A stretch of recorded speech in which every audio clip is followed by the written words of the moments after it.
The Redmi K20 Pro and the OnePlus 7 are the two of the best budget flagships in the market right now. They pack in some amazing hardware specifications at a competitive price, making them the go-to choice for a number of you. While both the devices are quite comparable in the performance department thanks to the Snapdragon 855 chip on the inside, there is a stark difference in their camera capabilities. The K20 Pro packs in an impressive triple camera setup on the back featuring a 48 megapixel primary lens, an 8 megapixel 2x telephoto lens and a 13 megapixel ultra wide lens.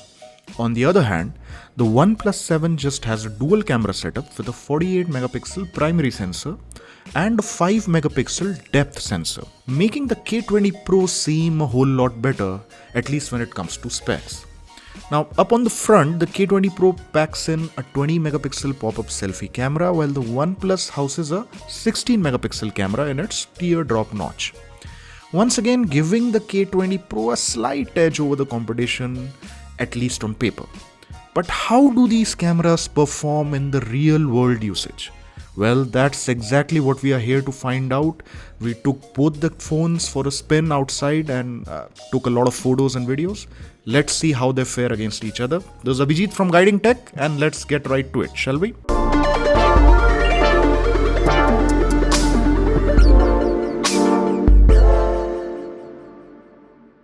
To begin with, we'll take a look at how these phones fare when given ample amount of light. But before we do that, there's one thing you should know. All the photos we took for this comparison were taken in the auto mode with HDR set to auto as well. Now let's take a look at some samples, kicking things off with this photo. It goes without saying that both the phones perform equally well and capture stunning photos with just a few minor differences. For instance, in this photo, the photos look nearly identical on the surface with a slight difference in the color reproduction. The one captured by the K20 Pro is just a tiny bit more saturated than the other, resulting in deeper greens in the vegetation and a warmer tone overall. Both the photos are also quite similar in terms of details as well, unless you zoom in real close. Let's check this out. The photo captured by the K20 Pro has a little more structure at this level of zoom, which becomes apparent when you take a look at the walls of the fort, making it a bit better than the OnePlus. But you'd hardly ever zoom into an image to this extent, so it doesn't make much of a difference. This minor distinction in color temperature and structure remains consistent across all photos. Other than that, the photos are nearly identical even in terms of dynamic range. Thanks to its dedicated wide-angle lens, the K20 Pro also manages to fare well while capturing landscape shots. Take a look at this sample, for instance. I clicked both these photos from the same spot, and as you can see, the K20 Pro captured much more of the landscape than the OnePlus 7, as it doesn't feature a wide-angle lens. So if you're into landscape photography, you'll have to stick with the Redmi device because the OnePlus just doesn't cut it. Moving on, let's take a look at the portrait mode capabilities of both the devices. Unlike the normal daylight shots, you'll notice a stark difference in the photos captured by the two phones when using the portrait mode. Now take a look at this sample. Here the K20 Pro beats the OnePlus 7 by a significant margin. It offers better edge detection, a natural bokeh effect and significantly better color reproduction. In comparison, the image captured by the OnePlus looks a bit washed out with an artificial looking background blur and a few minor hiccups in detecting the edges. Even when you zoom in, the K20 Pro offers better details. However, there's a major difference in the way the phones frame these shots. Since the K20 Pro makes use of its telephoto lens to capture portrait shots, it crops out a big chunk of the frame. I captured both these photos from the same spot, and as you can see, the OnePlus captures much more of the background, while the K20 Pro crops out significant bits of the foreground and the background. But even then, I prefer the portrait shots captured by the K20 Pro. Now, while more on the subject of portraits, let's take a look at a couple of portrait selfies. As you can see here, the OnePlus 7 clearly trumps the K20 Pro and by a significant margin. The photo taken by the K20 Pro is not only overexposed, but it also has a very unnatural background blur. Even in terms of details, the OnePlus does a much better job, making it the clear winner. And this trend continues when we talk about normal selfies as well. Check out this shot. As you can tell, the photo on the right looks a whole lot better. The colors are vibrant, there's plenty of details on the face, and the exposure is just right. The only thing that the K20 Pro does better is the dynamic range, and that becomes apparent when you look at the sky. And there's still some definition in the photo on the left with the clouds visible quite clearly. However, on the right, the sky is completely blown out.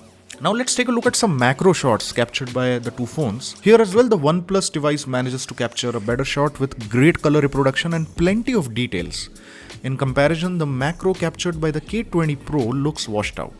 The color reproduction is spotty and it even sacrifices on the details front. Another thing I noticed while taking macro shots with the two devices was that the OnePlus had a shorter focusing distance, allowing me to get real close to the subject. Doing the same with K20 Pro resulted in out of focus images that were completely unusable. Now to round off the still photography section of this video, let's take a look at some of the night mode shots captured by the two devices. Here as well, there's a noticeable difference in the color reproduction on the two devices. Night mode shots captured by the OnePlus 7 are brighter, with much more definition and little to no noise. And even though the ones captured by the K20 Pro are quite decent by all means, they are just not as good. Zooming in on the photos shows a clear loss of detail in the K20 Pro photos, which is quite surprising as the device managed to capture more details in good lighting conditions. Take a look at this shot. If you look closely at the pillar in the center of the frame, you'll notice that the K20 Pro completely muddles up the texture at the base, while the OnePlus manages to maintain some structure. Now let's move on to the video capabilities of the two devices. Both the phones include support for 4K video capture at 60 frames per second. However, the footage captured at this resolution by both the devices is quite wobbly. Here, take a look at them side by side. Frankly speaking, I think the 4K footage captured by both the devices is barely usable. It's just too unstable, and even though the OnePlus 7 features OIS, the results are shabby. Now when it comes to 4K 30fps footage though, both the phones managed to do a decent job, but the K20 Pro has a weird focusing issue which makes the footage look a bit blurry at times. The K20 Pro's video performance remains consistently bad while capturing footage in 1080p at 60fps. Now take a look at this clip. As you can see, the clip on the left is still a bit too shaky, making it barely usable.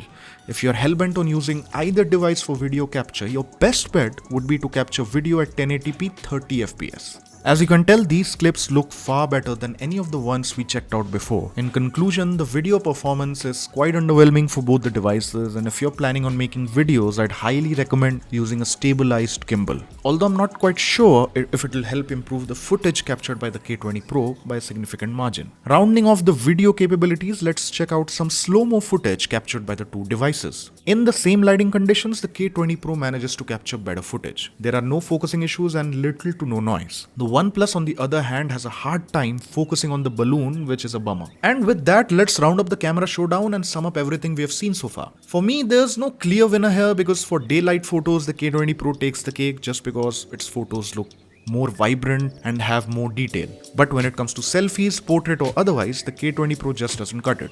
The OnePlus 7 managed to do a significantly better job, and the device manages to keep it up in low light scenarios as well. In terms of videos, I wouldn't prefer using either, but if I absolutely had to, I'd still pick the OnePlus 7 because the footage captured by the device is significantly more stable. But all of this is just my opinion. Depending on how you take videos, it might differ for you. Now that you've seen a fair number of samples, what do you think? Which one would you choose for its camera? Well, do let us know in the comments. And if you have more things to add, do write them down as well. And do like this video if you liked our effort. As you could see, we went down to Jaipur to take these photos so that they look really good on the screen. So we hope you appreciate that, and do hit the like button, subscribe to Guiding Tech for more such videos. This is Abhijit signing off for this time. I'll see you guys in the next one.